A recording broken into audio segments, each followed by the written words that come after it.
Welcome to Ghouls Night Out with your hostesses, Brandy and Jody.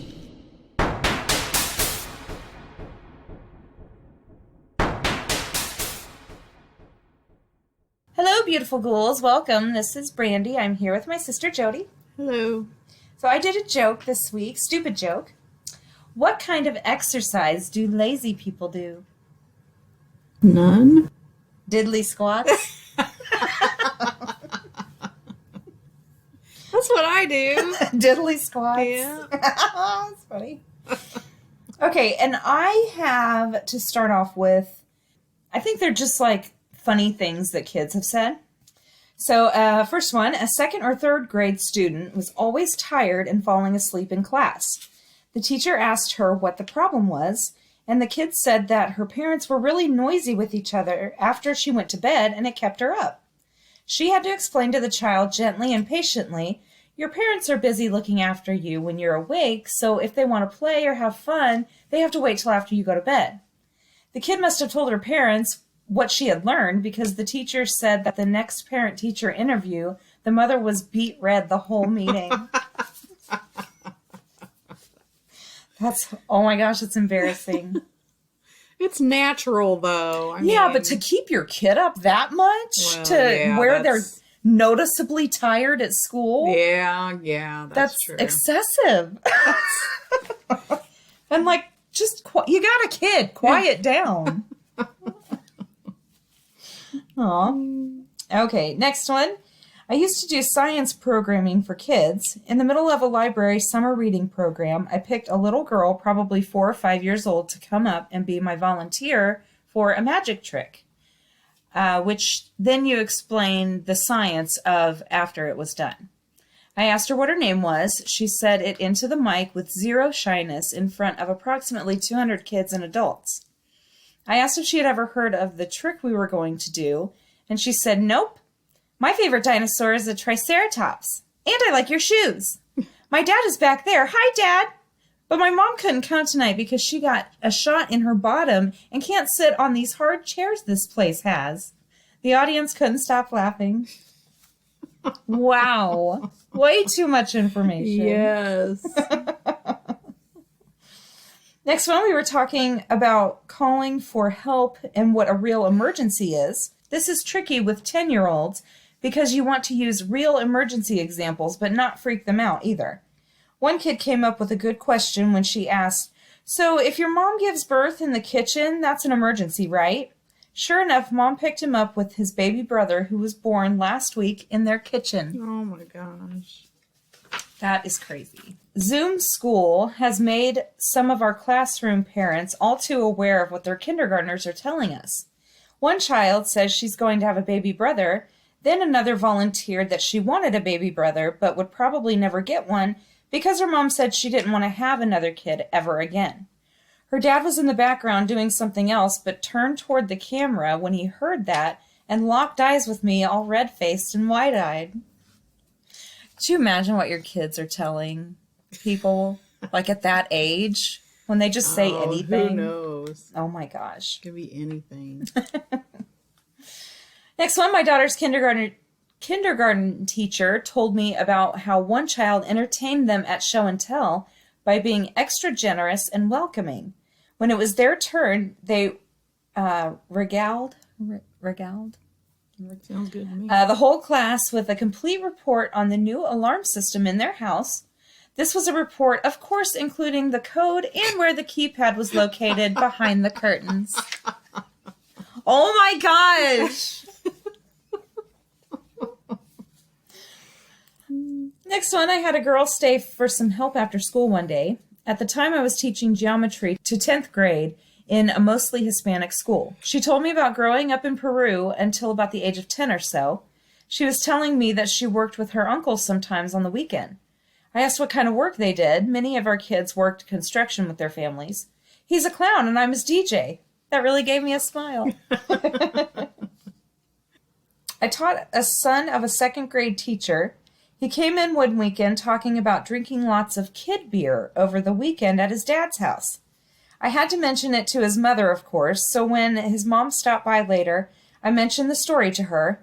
She simply shook her head and said, "It's apple juice. I keep telling his dad to stop calling it kid beer." That's a dad for you. Yeah. On a He's class, going to call it kid beer forever. I know, it's not apple juice at all. What are you talking about?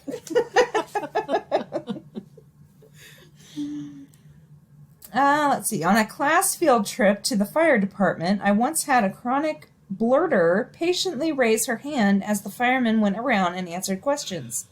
While pointing at the fire pole, she shared with the entire group, including several parent volunteers, that her mommy and daddy have one of those in their bedroom. She followed it up with the reassurance that she isn't allowed to play on it, though.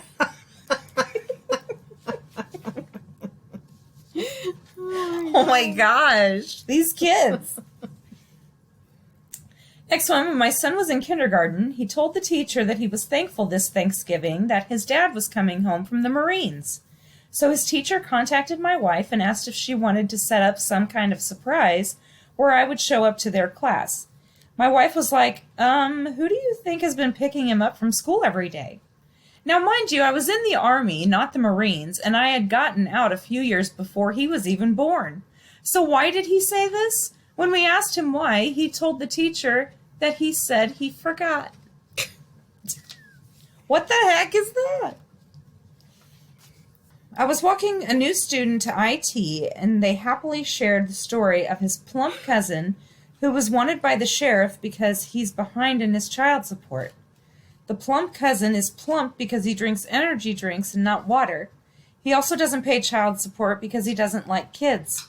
Said cousin also smells a bit like cheese, and his feet have long toenails. Ew. The student kept going on like this and saying things, so on and so forth, until we reached the IT office. That's gross. Yeah. Next one, during virtual learning, at a time of day where we would just give the kids a little time to talk to each other after lunch, one boy was telling another boy how his dad had hooked up his iPad to the TV so he could watch videos or something like that. These kids are kindergartners. He said to the other boy, quote, "Has your dad ever done that?" That's when the second boy spilled all the tea. "No, my dad definitely can't do that. My dad never comes to pick me up. He never even watches me." Now, obviously, this was terrible and such a heartbreaking thing to hear, but what was so amusing was just his innocence and candidness as a 5-year-old kid. He just came right out and aired it all out. And again, this was virtual learning, so the kid's poor mother was in the background yelling, "Stop it! Don't say that!" She was horrified. It was sad to hear, but also so funny to hear him just be so straight up in front of a class of 25 kids and 2 teachers. Next one. I used to have a small farm with the usual farm animals. I also went to schools and brought along animals and educated the various classes on animal care, etc. I always invited elementary school classes to come and take a tour of the farm. This would entertain the children. Every year the teachers took me up on the offer. At the time, I also had several animals up in my house, including a few squirrel monkeys. One of them was really, really old, and she had no teeth. A young boy in the 2nd grade was laughing and playing with that older monkey while I talked to the class that surrounded the monkey cages. The old monkey was gumming his finger, and he couldn't stop laughing. Finally, the little boy said, "Hey, Jacob, come here and let her bite you. It feels just like Grandma."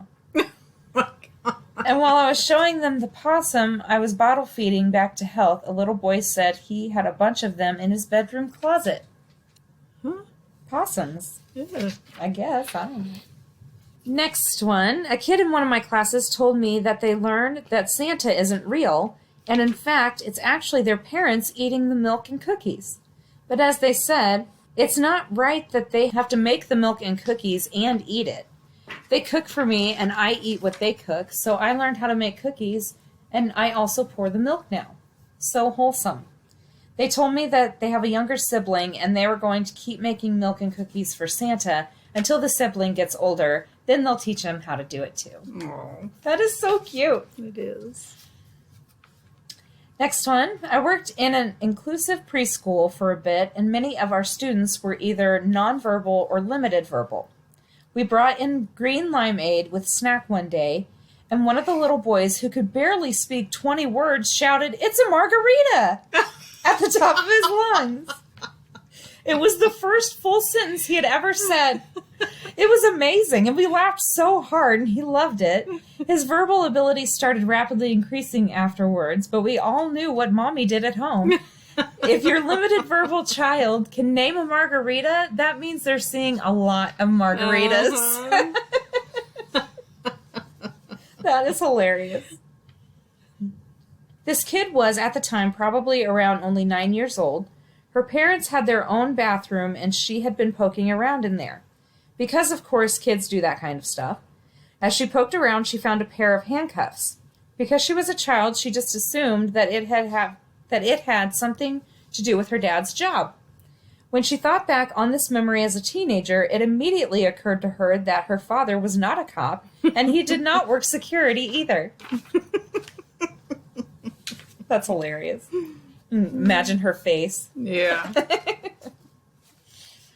I was teaching first grade in Central America, and in the lunch line, one of the boys saw me pay with what looked like a lot of cash. He looked up at me and said, "My dad has a lot of cash, too. He keeps it in boxes in his closet."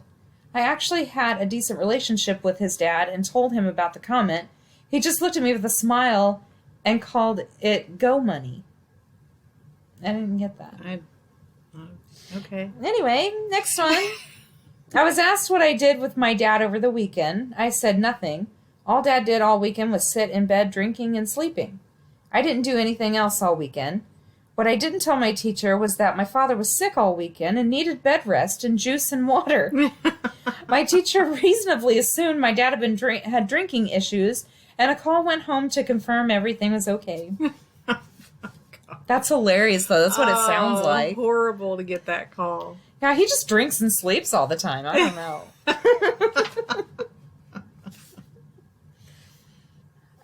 Once a super quiet 10th grader, whom I probably heard speaking only twice the entire year, proclaimed that she was the product of a one-night stand. I was shocked that she spoke out in class and with what she said, too. So, of course, I said, "What?"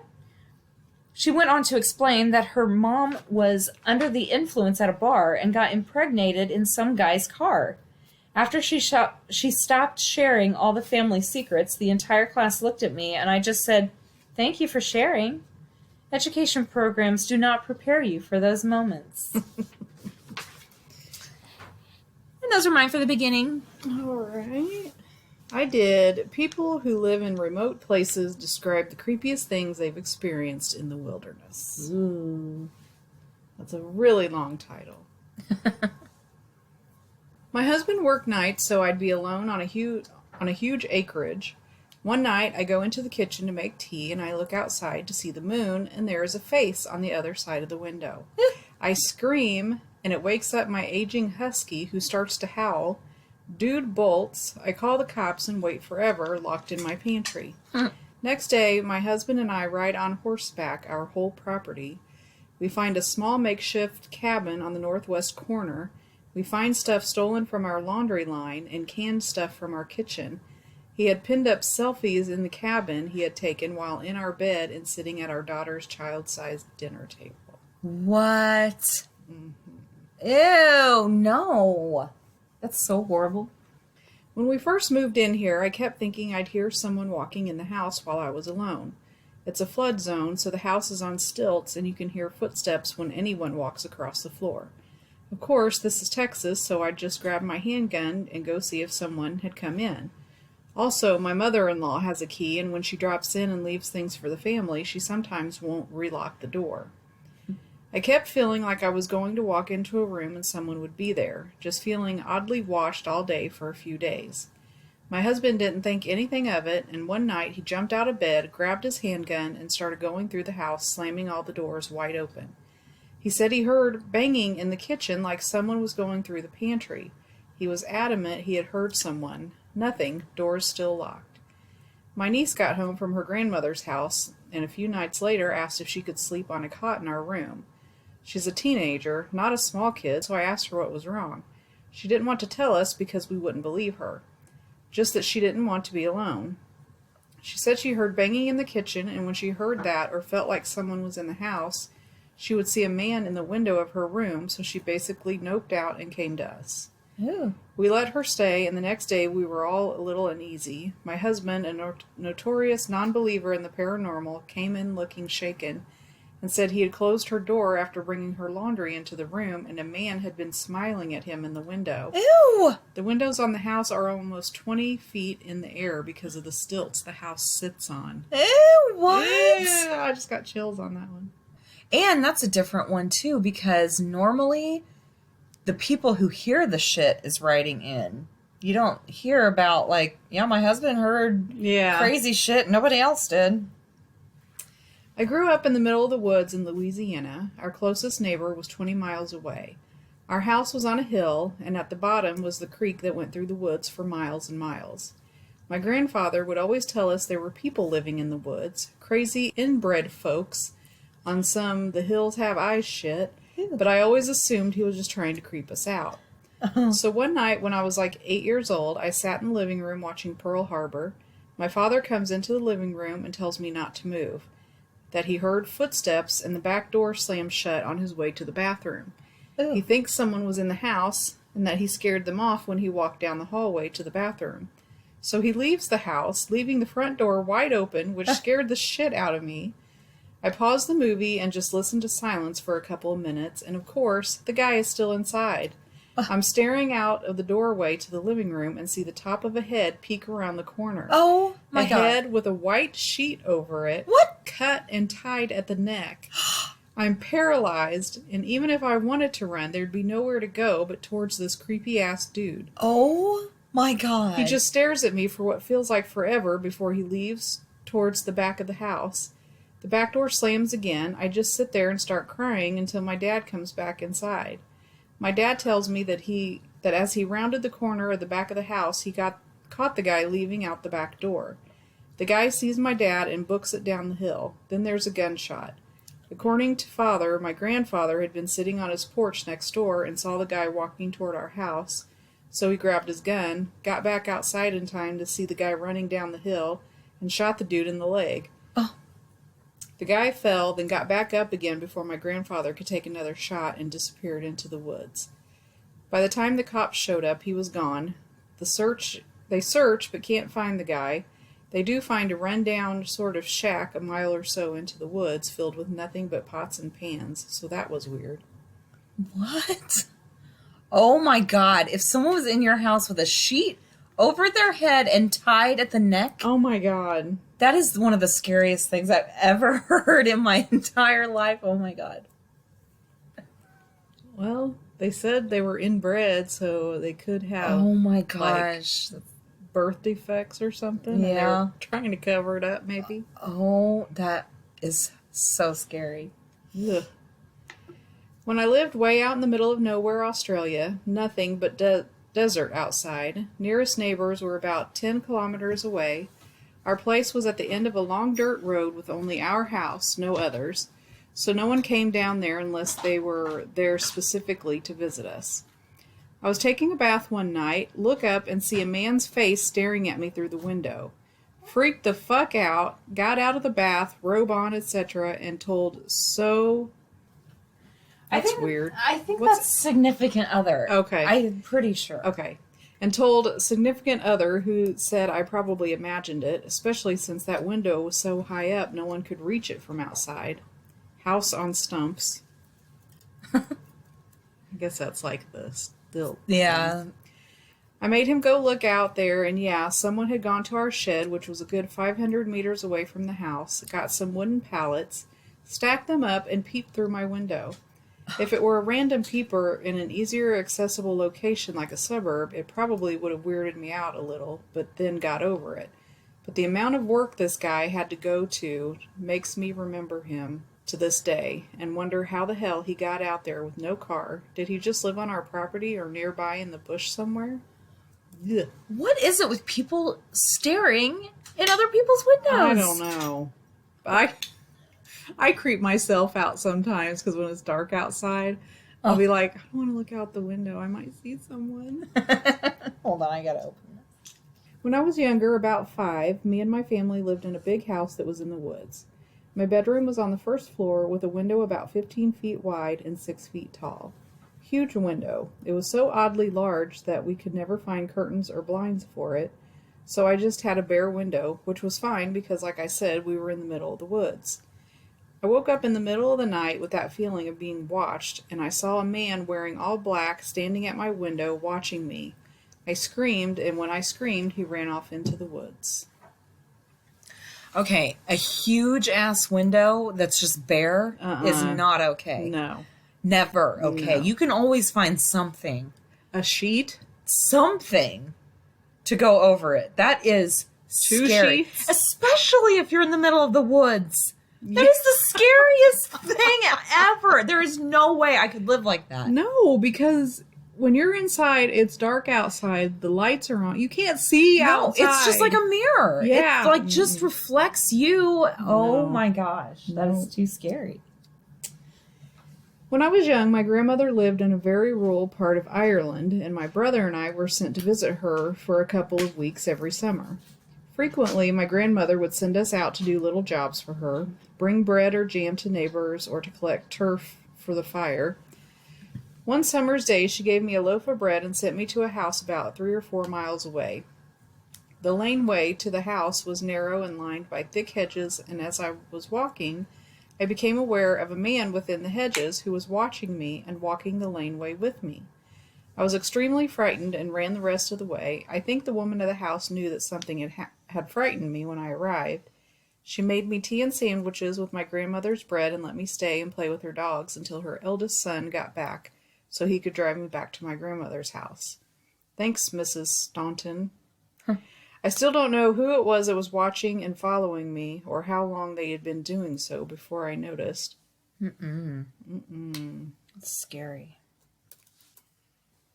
My significant other and I lived in a small cabin up in the Appalachian Mountains on an isolated 40-acre plot.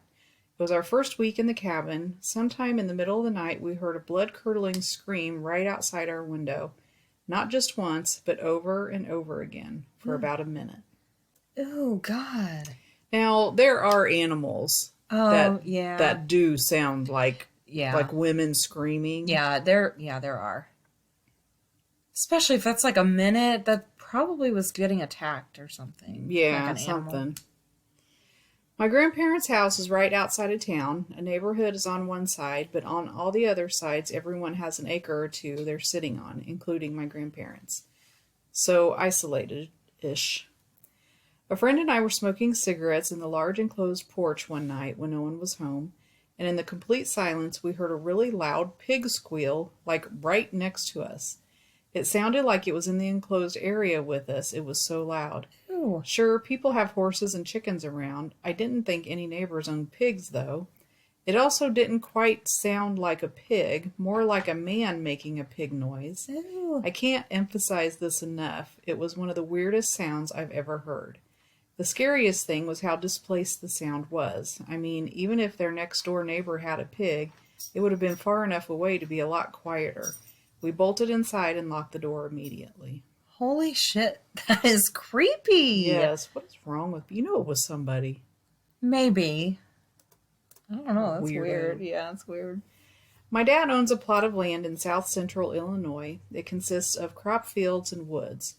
My dad's nephew, call him T, and his wife B live in a trailer next to an auction barn they own. One night, B was home alone. Their porch faces the road, and they have a street light by their circle drive, on their ground, not the road. B saw a silhouette walk across the porch, his shadow visible on the door window. She later heard scratching on the screen of the window. She had enough. She grabbed T's handgun and opened the door. There was no car in the circle drive other than her own. She screamed something like, "I got a gun and I'm not afraid to kill you, motherfucker." The scratching stopped. Fuck yeah, it did. When I was about 13 and exploring the woods, I found a pillowcase with a jewelry box, a bunch of cheap kids' jewelry, a couple keychains, a school ID for a girl in 4th grade, and a couple other little girl things. I didn't think much of it at the moment, but a couple of days later, I went back to get it and it was gone. I still wish I could remember the girl's name or even the school she went to, because I have a feeling something horrible happened. I grew up in the foothills of the Sierra Nevadas, 10 miles outside of a town that doesn't even have a stoplight, just so you guys have a picture of how rural it was. The scariest sound I've ever heard is a mountain lion scream. You can never get used to that sound. So I live in a very heavily wooded area. This is a place where the closest town is 7 miles away, and there's only about 100 people in it. So my family and the few neighbors we have are very secluded. Anyway, when I was about 12-ish, I was sitting on my front porch eating mac and cheese because it was a nice day out. While I'm eating, I noticed something sort of strange in the woods in front of our house. I had sat on my front porch so many times that I was used to how the view looked, so I immediately noticed that the view looked different. Probably about 150 feet in front of our house was a giant black mass. At first, I thought it may be a black bear, as they are fairly common here, but the adventurous kid I went to investigate. As I got close to it, I could see that it was actually a giant burnt black stump, rootwood and all. I don't know what that is. It had been totally scorched, so the entire thing was pitch black, and it was massive. It easily weighed 200 pounds. This was strange, as we hadn't cut down any trees lately, and we certainly hadn't burned any stumps. I showed my mom, and she was equally as confused, but just kind of brushed it off. After school the next day, I went to check on it again with my dogs, but when I got to the spot, it was gone. A giant 200-pound stump had just vanished, and there was no drag marks or anything. That's crazy. Yeah. And I was thinking when they first said that, like they said, they've sat on their porch, 100 times, and they would have noticed at least a tree there at some point. Yeah. So that's super weird. I used to live in the middle of nowhere. We had one neighbor whose house we couldn't even see through the trees and hills. On the other side of us, up another hill, there was a dirt road that basically went nowhere. At the beginning of the dirt road, there was this old abandoned church, which made it automatically creepy. Anyway, berries used to grow down this dirt road, so we'd go pick them. On the way back one day, we got an extremely strong scent of cologne. A quick scan didn't show anyone, but every time the wind blew, we got another whiff. Still don't know where the scent was coming from, but it creeped me out big time. You don't think about how no one could hear you scream until you're forced to. Ew, no. I live out in the country. There are maybe 5 houses on my long dirt road. Last week, my neighbor asked if he could come over to talk to us about something. He didn't knock, just walked right in and had a loaded gun with him. He started talking a mile a minute about a war coming to our road, knowing people who are 300 years old, vampires walking out of the woods, being able to see the Matrix code, etc. Oh, God. He had a hospital bracelet on his wrist. Turns out he decided to go off his medication and was in a manic depressive state. Oh, no. That's sad and scary. Yeah. A loaded shotgun? Yeah. And a crazy person? Not good. No. As a kid, we had free range of the woods behind my friend's house. It was out pretty much in the middle of nowhere, and we could go out there for hours and never see another soul. One time, one of the younger kids ran straight into barbed wire and got his whole front cut up because he hadn't been wearing a shirt. Ooh. It was really weird because this was just in the middle of the woods, so why was there barbed wire hung at the height a 7-year-old could run into? Oh, God. That's creepy. I live by the Adriatic coast of Italy. One summer night of 2013, I was with some friends on the beach having a party. When at around 1 a.m., I climbed the rocks to find a place to piss. There was a full moon and I could see very clearly. I walked away from the beach until I saw a small cove, a small sandy bay, invisible from the inland but easily reachable from the rocks.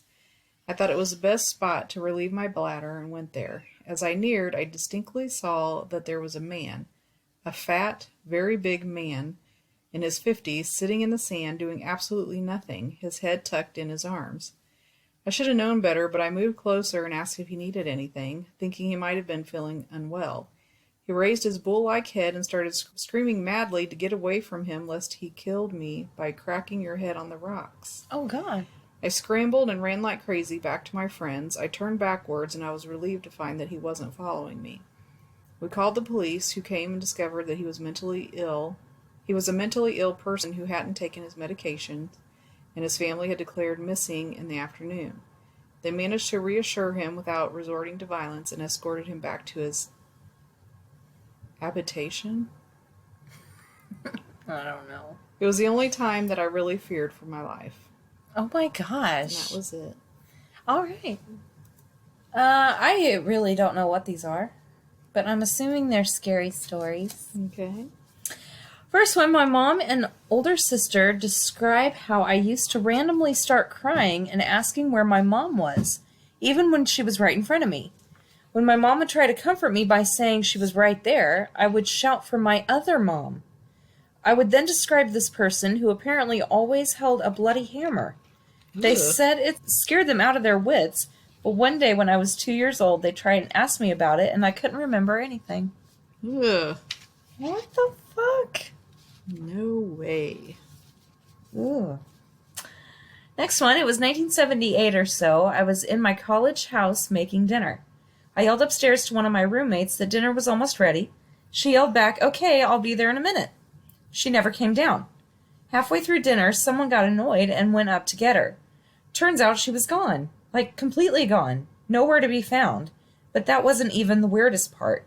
There was nothing missing from her room, but no one ever heard from her again. What? Just like that, she disappeared and became an official missing person. A year later, they found a skeleton in a nearby garden, but the authorities quickly ruled out the possibility that it could be her. Her name was Bev Gold, and I still wonder to this day what on earth happened.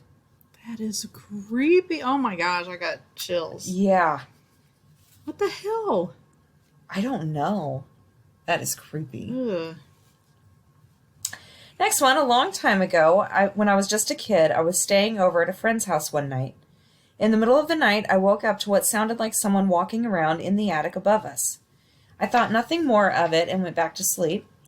The next morning when I woke up, I was greeted by a truly terrifying sight. On his ceiling, there were footprints in a perfect circle around the light bulb. It was as if someone had been walking around on the ceiling upside down around the light fixture. I showed it to him, and he just shrugged. He said he thought his house was haunted, but it didn't bother him. I couldn't believe it. That was 30 years ago, and I still remember it like it was yesterday. Ugh. That is scary. That is. I worked as a night auditor at an old hotel. One night around 2 a.m., I got a call from the pool room, which was supposed to be closed. I picked up the phone to answer, and all I heard was very heavy breathing. I hung up the phone to check the cameras, and all the lights were on in the pool room. I go down the hallway to kick out whoever was in there. As I get close to the glass door, it's so cold that I can see my breath. The door is completely fogged over, and all the lights are out. I open the door, and the light above me comes on, because they're motion sensor lights. I'm looking around, but I don't see anything. Then the light comes on across the pool from me, but again, nothing is there. Then every light in a path begins to light up around one side of the pool as if something is walking toward me. I ran out of there so fast and locked myself in the manager's office and stayed until sunrise, but the worst was yet to come. I had played it off in my head that it was insects causing the motion sensor lights to go off. I was telling my manager about the whole spooky experience, thinking he would get a good laugh. When I told him about the phone call from the pool, he didn't laugh at all. He asked me if I was 100% positive the caller ID said the pool room, and I said yeah. Then he told me that there hasn't been a phone in the pool room for 30 years. I told him there was no way because that would be impossible. I knew what I saw on the call display. He told me to go look for myself. I looked and there was no phone. I didn't believe in the supernatural at all before that, but to this day, no matter how many ways I try to rationalize it, I just can't. It's completely unexplainable. Ugh. Creepy. 30 years without a phone. Phantom phone calls again. And heavy breathing. Ugh. Ooh. Next one, when my son was not even 3 years old yet, he came to my room and kept telling me the lady was in his and his sister's room. I was half asleep and dismissed it and told him to snuggle up in my bed with me. So he got in my bed, but every few minutes he kept waking me up to tell me about the lady. Then he says that she is at my bedroom door. In an effort to show him there's no lady and we should just go back to sleep, I pick him up and walk him in the dark out of my room. We stand in the hall, and I say, "See, there's no lady." His reaction terrified me. He points his finger down the hall where there is nothing at all to see and says, "Mama, she's right there. That's the lady, and this is her house." Nothing, not even a shadow where he was pointing. I kind of just tried not to show he was freaking me out and said, "Okay, she must be a nice lady," and took him back to my bed where he promptly fell asleep, and I stayed awake for hours thinking this lady in my 100-plus-year-old apartment must be hanging out and watching me sleep. Ugh. That is creepy. Mm-hmm. Next one, my boyfriend's younger brother and I were taking a bike ride down the street to the shops late one afternoon. As we got onto the main road, we noticed a dude across the street heading in the opposite direction. He's walking with a limp, his head is bowed, and he's got a plastic bag in his hand. We're only a few meters away from him when he crosses the street onto our side. As the brother rides past him, the stranger lifts his head up and smiles in his direction as they pass each other. I'm a little while behind, so I don't pay much attention to this. That is, until Bro stops, turns around, and gives me a funny look. Just as this guy is passing him by, I still don't think too much of it at this point, assuming that he just stopped to let me catch up. As soon as I myself passed the stranger and made eye contact with him, I realized that this was not the case. When the stranger looked over and nodded at me, I saw nothing in his eyes. When I say nothing, I mean like black pits where his eyes should have been, or just an eyeball that looked entirely black. I don't know how else to describe it. When I finally catch up with Bro, we stop around the corner and he says to me, "Did you see that?" "You mean his eyes?" I asked. "Yeah, it looked like they weren't even there," he replied. We then kind of sat there for a while processing what we had just both seen. Had the brother not relayed this same feeling and experience to me as I had felt when the stranger looked at me, I doubt I would have ever thought anything of it. I probably would have just assumed it was the light angles playing tricks on me or some such thing. It was a sunny afternoon, so glare certainly could have played a part. He couldn't have been wearing contacts. I don't know. But none of those explanations feel like they fit. We got home later on and told everyone what had happened, but no one believed us. They still don't to this day. Creepy. That is creepy. Next one, my family moved into a new house when I was 11 years old. The previous owners were a family, and the mom had passed of cancer. They sold the house shortly after she passed. Growing up, my sister and I always had an uneasy feeling about that house. Strange things would happen, but everything had a plausible explanation, except for one time when I was 16. In the middle of the night, I was having trouble sleeping. While I was laying there in my bed, the door to my room opened on its own.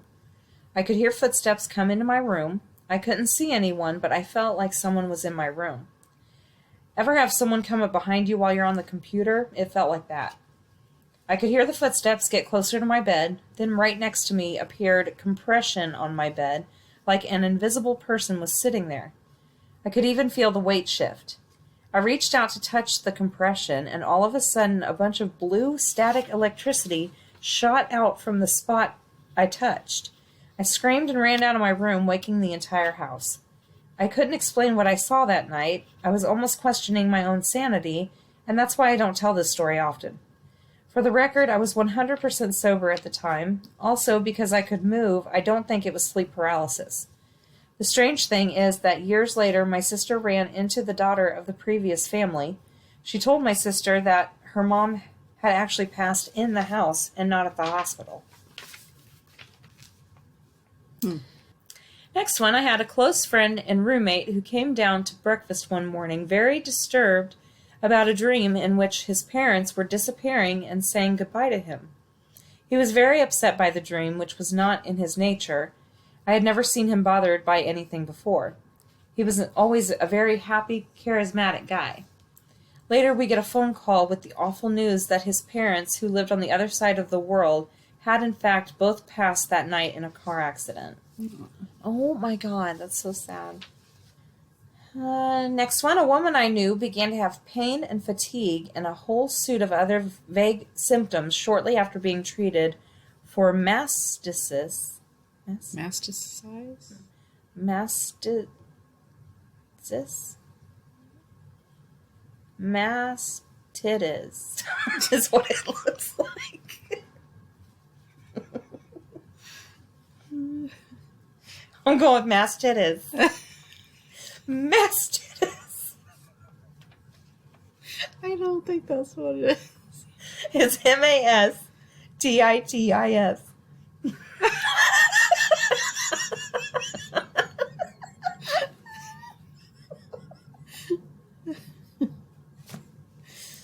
What's that? What's the word after it? There is no word after Oh. it. After being treated for mastitis. Mastitis. That's... As she recently had a baby. Does that help? No, it doesn't. I'll go with mastitis. She went to the doctor who pretty much dismissed her. She continued for years to suffer with extreme fatigue, migraines, low-grade fevers, etc. without any relief. She got diagnosed with fibromyalgia pretty much as a no one knows what the heck it is, so we'll stick a label on it and call it good. She got referred to psychologists, and even her husband started losing patience with her. One night, she had made up her mind to wait until her husband was at work and her daughter was at school the next morning, then take an overdose of pills. As she was falling asleep, though, she heard a voice loud and clear tell her, "It's your implants. Get them taken out." She'd had breast implants years before when she had done some modeling. She called a plastic surgeon and set up a consultation, and midway into describing her symptoms, the surgeon interrupted her by saying that she'd seen this before, and the implants had to come out as soon as possible. When the surgeon removed them, they were black. Ugh. They were completely full of mold, which had been playing merry havoc on this woman's immune system. Once the implants were out and she was treated with an antifungal, she recovered quickly. Oh, and her husband felt terrible for doubting her when he saw the black implants. Ugh. Ew, it's moldy. Ugh. It's horrible. That's nasty. I read online this week that a lot of women are taking their implants out because they're like popping and they can cause a lot of problems. Well, it's because they shouldn't do it in the first place. Yeah. I almost did it. Did I ever tell you Yeah. that? Yeah, I thought you were going to. I almost did. I decided to lose weight instead. Oh, that's better. Yeah. And then I gained it all. Well, I'm glad you didn't because Mm-hmm. that's not right. Okay, next one. When I was in summer school, I went to see the school nurse for something. She looked at me in surprise and said, "Why are you still here?" I was confused, so I asked her what she meant. She said, "You were here about 20 minutes ago and said you were going to stop coming to summer school. We had a whole conversation about it, but you insisted on leaving. Now you're back. What's going on?" I was stunned as I had been in class all along. Doppelganger. That is creepy. Yeah, it is. Ugh. Yeah, I'm It's gonna like, stop don't be coming. having serious conversations Yeah. with other people about me. Don't tell people I'm going to stop going to summer school. That's not cool. Next one, I was driving home late one night, somewhere between 1 and 3 a.m. The stretch of road I was driving goes through a back end of a couple counties in the deep south. Nothing around but forest, fields, and an occasional group of shacks huddled under a light that only barely keeps away the night. I've driven this stretch of road many times before, even at this time of night, so it really wasn't a big deal, just a long trip. Since there was rarely any traffic that time of night, I was able to turn the stereo up and push the pedal down. And then I came to this bridge. Nothing really noteworthy about it. It's not ancient or covered bridge or all of that spooky. Just a concrete span over swampland, trees growing right up over the edge and turning the road into a dim trail at the bottom of a dark canyon. I didn't think anything of it until that night. It was humid out, and as the temperature dropped, there was a little bit of fog. Not enough to really slow me down, but I had to turn off the high beams. So I'm shooting across the bridge, and it hits me that it seems to be taking longer than normal to get across it. Maybe I was just tired. Maybe my mind was playing tricks on me. And then I thought, as I finally got to the end of it, I saw a figure walking on the opposite side of the road. At first, no big deal. A guy walking in the middle of nowhere in the middle of the night, probably lives nearby, probably not sober. Watch them to make sure they didn't fall in front of the car, but my mind is already racing. I mean, this is out in the middle of nowhere. There are no houses around, no lights but the stars, and my headlights stabbing out in the darkness. And as I whiz by, going way too fast for my own good, I notice two terrifying things. First, the figure is wearing what appears to be a straitjacket, the sleeves undone and the straps trailing on the ground. Second, it has no face. Not like there's no head there. There's a head shape, and the place where a face should be, but no face, just an expanse of darkness that I took to be his skin. I chalked it up to going really fast, contrast between the white jacket and dark skin at night, and thinking creepy thoughts. I mean, surely I couldn't have just seen that. I tried to spot him in my rearview mirror, but it was so dark there was nothing to be seen. I slowed down a little, and I was suddenly off at the end of the bridge and on a normal 2-lane blacktop again. I briefly considered turning around and seeing what it was. Surely it was just a trick of the light, or my mind playing tricks on me, right? Yeah. That is creepy. The straitjacket alone. Mm-hmm. And obviously, they saw that pretty clearly if they saw the sleeves dragging on the ground. Oh my gosh. That's always creepy, though. No face. Yeah. Oh, yeah. Next one. In 1988, my wife and I were renting a refurbished house that was part of a log cabin from the 1700s. I was on the john in the bathroom when I heard 3 very loud knocks on the wall beneath the bathroom window. I looked out the window and there was nothing. 30 seconds later, it happened again, and again nothing outside. Later, my wife and I decided to plant some stuff beneath the bathroom window outside. When we dug about 4 inches down, we hit a concrete slab. Turns out the bathroom used to be the front door to the log house. Spooky as heck. I got chills. I know. Next one, we lived near an American Civil War battlefield and cemetery for a few years. There were trails through the woods that we would hike a lot. One day we were looking at the cemetery and my wife hears me walk up to her. We were the only ones there, so she turns to say something. Well, I'm nowhere nearby. I'm on the other side looking at a cannon. From that day on, we started experiencing things that were just odd. My wife's car was always kept in the garage, and its inside mirror kept moving overnight. It wasn't dropping from a loose fitting. It would just be in a random direction. Sometimes it would be pointed up, other times sideways. Weird, but I dismissed it as her bumping it while getting her purse or other items when getting out. Then her car went into the shop, and the next morning I went to go to work, and the mirror in my truck, which I always parked in the driveway with the doors locked, was moved upwards. Next morning, same thing, different direction. She got her car back, and my mirror never moved again. There were little goofy things, too, typical haunting stuff, like things moved, the sense of somebody behind you, etc. Also, our house was a ranch style with a master bedroom on the first floor and our son's bedroom on the second right above ours. The flooring job was substandard, so we heard his every movement. He started going to the bathroom, which was down the hallway and halfway across the second floor from his room a lot. Yet every time we'd go check on him, he'd be asleep. So one night we decided to catch him coming out of the bathroom for no reason other than to make sure he was okay and to tell him to quit stomping like an elephant because, come morning, he never remembered going. We never were able to. Every time he'd go to the bathroom, one of us would head upstairs while the other stayed in bed. We wouldn't hear him return, and the other would find him asleep in the bed. The next morning, we asked him if he was up and walking around last night. His reply made me turn white as a sheet. He said no, but that for weeks something would walk up to and away from his door, but not open it. My wife turned to the room and said, "You're welcome to hang around, but please stop walking up to our son's room all night. You're scaring him." The footsteps never reoccurred after that, although the car mirror thing kept going on. Could she have been pranking me? Maybe. But one of the times my truck mirror was moved was after I had gotten home and I went to the store a couple hours later. The only set of keys to it had never left my pocket. Could our son have been pranking us? Again, possible, but the darn flooring was so bad in one spot that even our cat walking over it caused it to squeak, making it nearly impossible for him to get back to his bedroom without us noticing. And this is my last one. I used to work at a place that had to be manned 24 hours a day.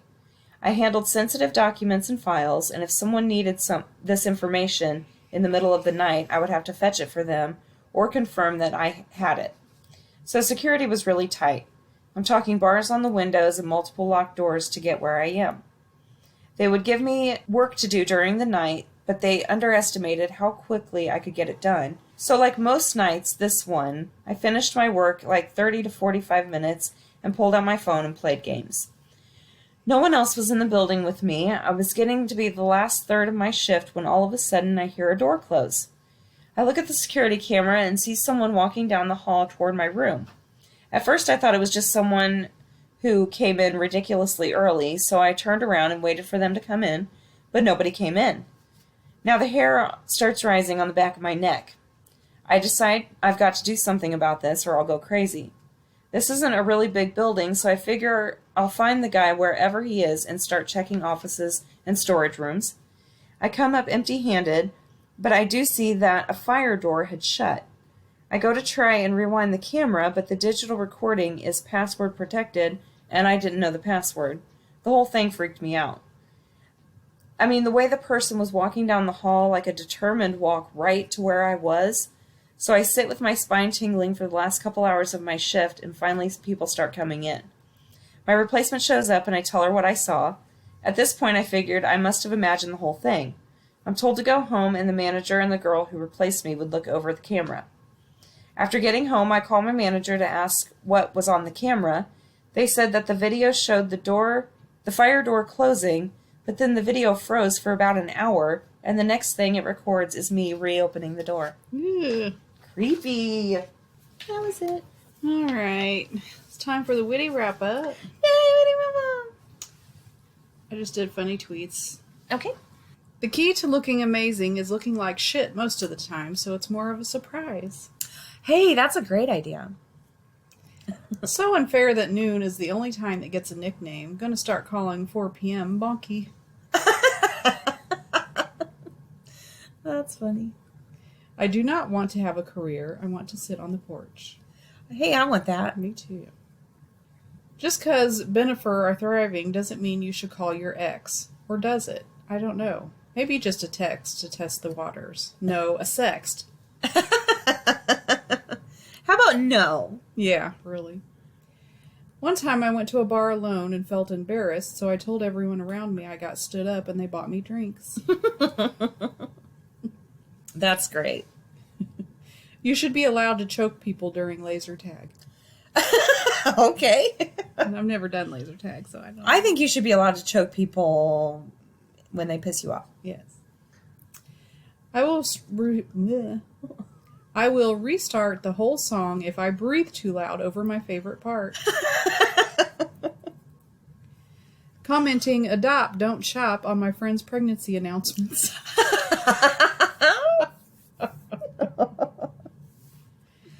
Clueless is a sci-fi movie for real. That outfit try-on computer software still doesn't exist. Seriously. So I'm surrounded by loads of 18-year-olds at work yesterday. They were shocked to find out that I'm 23, and one last said, I hope I look that good when I'm 23. I'm 23 and not 53. Holy Am I shit. supposed to have wrinkles? Kids are dumb. Yes, they are. Teenage girls should get really into politics so that men don't like it anymore. My dad invited his friend Barry over via text on his day off. Turned out he invited the wrong Barry. Currently, the wrong Barry is here, whilst everybody else is doing their best to pretend he isn't the wrong Barry, and I'm silently shrieking. Oh my gosh. Oh, that's sad. Me, I got a Juneteenth t-shirt. I'm wearing it. Mom, I got Juneteenth skin. I'm gonna wear that. How does the Advil know which body part to go to? I want to know that. All right, that's all I got. All right. Well, thank you guys so much for listening. Send in your stories. We need them badly. You're probably hearing a bunch of stuff we've already read. So send in your stories. goalsnightoutpodcast@gmail.com. You can look us up on Facebook. Recommend us on there. Rate, review, subscribe wherever you listen. And we will talk to you next week. Later. Bye. Hello. Okay. I was thinking about Jacob the other day. Oh, were you? Wondering if he was sticking around. I think he was just passing through. I think so too. Just caught him as he was going by. He's like, hey, I'm Jake. Just wanted us to know his name. And that was it. And then you told him to get the fuck out. I decided he was already gone by then. Oh, okay. So he didn't hear that. No.